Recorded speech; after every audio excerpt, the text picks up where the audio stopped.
Je ne sais pas pourquoi on parle de politique identitaire quand on parle finalement de lutte et de théories qui viennent. Il y a eu une tradition de marxisme noir qui n'est pas quand même aussi négligeable. C'est pas parce que c'était, je ne sais pas, C.L.R. James, Claudia Jones, Stuart Hall ou d'autres, ou en France aussi.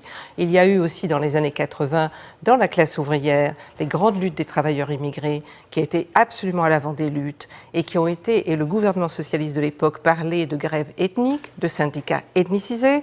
On parlait du fait que l'islam ne devait pas avoir lieu. Il y avait un blanchiment de la classe ouvrière qui s'organisait avec le Parti socialiste. Ce n'était quand même pas les politiques identitaires. Les politiques identitaires, elles étaient du côté de la réaction.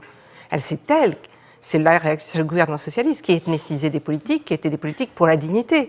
L'Association des travailleurs marocains en France, ils ont publié un livre en 1984 qui s'appelait « Ils ont écrit dignité ». La notion de dignité, on peut revenir à Aimé Césaire, à sa lettre de démission du Parti communiste français en 1956, où il parle d'un parti absolument aveugle à la question, justement, raciale. C'est-à-dire, il dit « je suis communiste, mais je suis aussi noir. Et vous m'avez fait noir, et ça, je ne peux pas le négliger. Je ne peux pas le négliger. Donc moi, je dois tenir ces deux bouts-là. » Et bon, ne parlons pas aussi évidemment de Fanon. Donc je veux dire, il y a une tradition qui pose une question matérialiste, une question politique, et qui n'est pas une question identitaire, qui dit il y a autre chose. Je veux dire, il y a de vivre en tant que justement que la classe est aussi vue à travers la race, elle est vécue. La race est une modalité à travers la classe est vécue. Ce n'est pas une chose identitaire.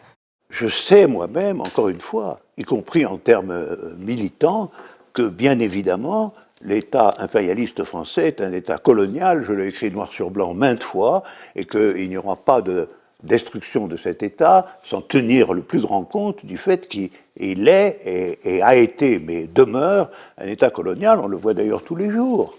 On le voit tous les jours.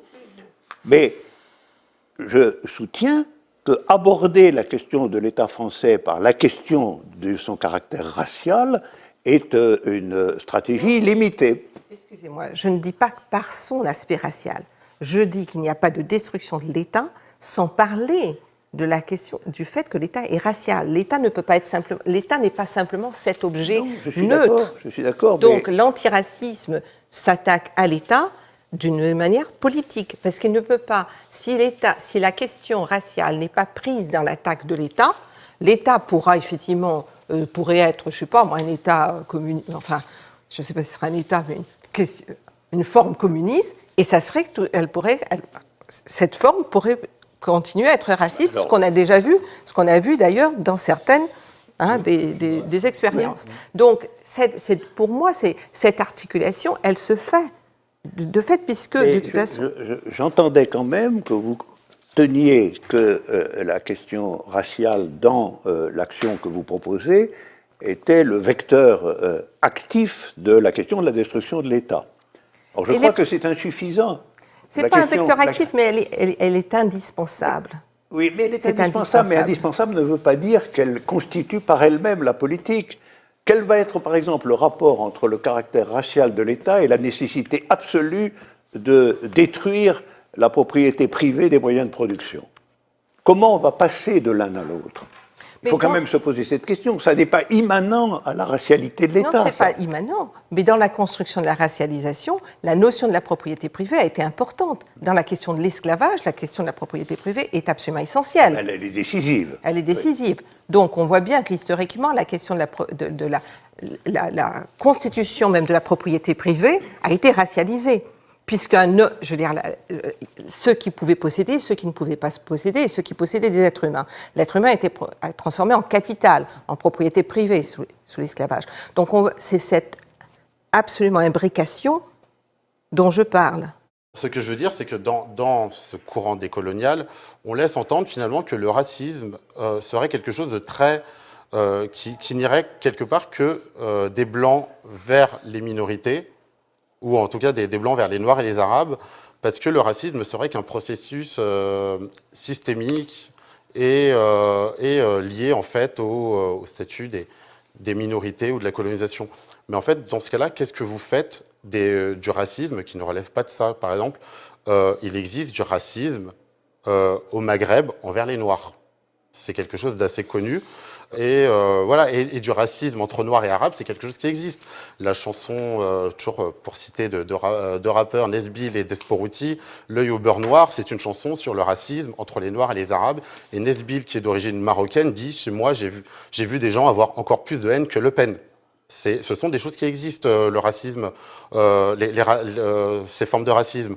Je vais mettre les pieds dans le plat, mais dans les quartiers, beaucoup de Blancs reçoivent aussi régulièrement des insultes, des insultes sale blanc, gaulois, etc. Ce sont des choses qui existent. 14% des Blancs en France disent avoir reçu des insultes racistes. Alors, je sais bien qu'effectivement, on parle de deux choses, parce que d'un côté, il y a la question des discriminations, et de l'autre, il y a des choses qui sont des rapports interpersonnels. Mais je pense que, effectivement, si les discriminations doivent être attaquées, doivent être combattues, et je pense... doivent être combattues politiquement, je pense que la question des rapports interpersonnels, on ne peut pas passer à côté, de ces autres formes de racisme et de violence. L'islamophobie, pour moi, j'ai limite envie de dire que c'est un racisme qui vient de la gauche. C'est-à-dire que l'islamophobie, historiquement, c'est des personnalités, des mouvements de gauche, même d'extrême gauche, qui en sont à l'origine, en fait, et qui ont saturé le débat médiatique sur ces questions-là. Si on prend la loi sur le foulard à l'école, eh bien, ce sont deux profs trotskistes, de Hello et de la LCR, qui sont à l'origine de cette polémique dans les médias, qui ont été partout faire un scandale, parce que pour eux, en tant que trotskistes, c'est pas les moyens de production, c'est pas d'abolir l'État, leur priorité à ce moment-là, c'était deux jeunes filles au lycée à Aubervilliers qui posaient problème et qui étaient le problème absolu.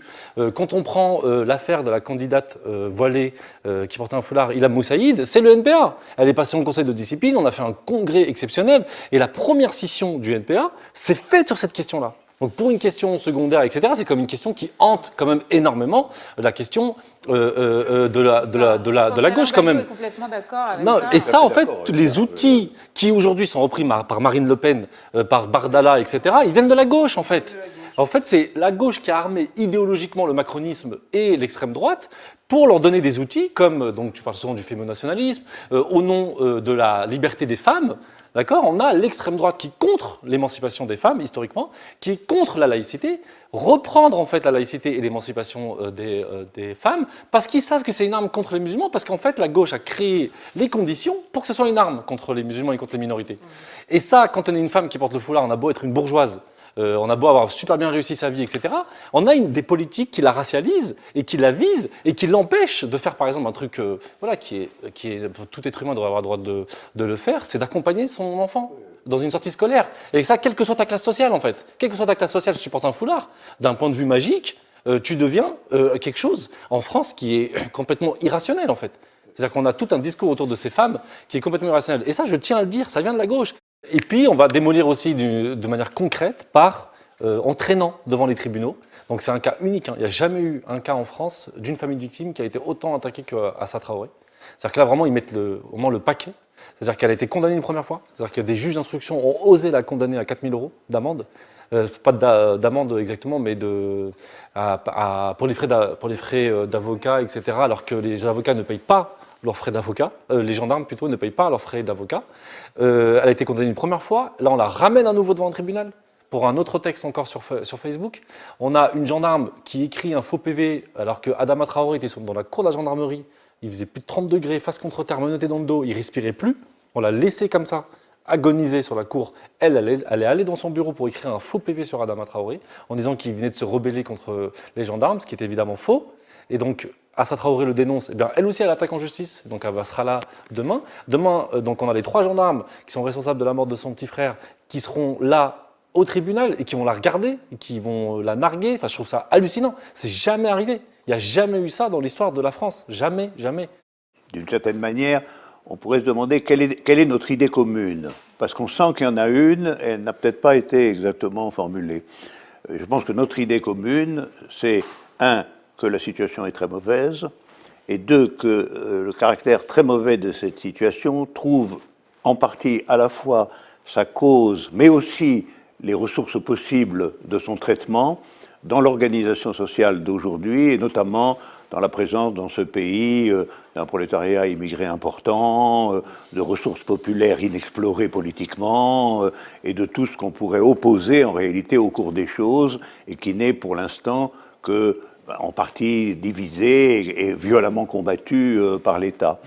Donc je pense que Rodel a une idée commune quand même, d'une part que la situation est mauvaise, mais d'autre part qui indiquait quand même dans quelle région de cette situation, dans quelle combinaison sociale, dans quel type de personnalité, etc., on pouvait encore espérer puiser finalement, à la lumière de quantité d'expériences, de mouvements, d'organisations, etc., toutes d'ailleurs indépendantes de la gauche officielle finalement.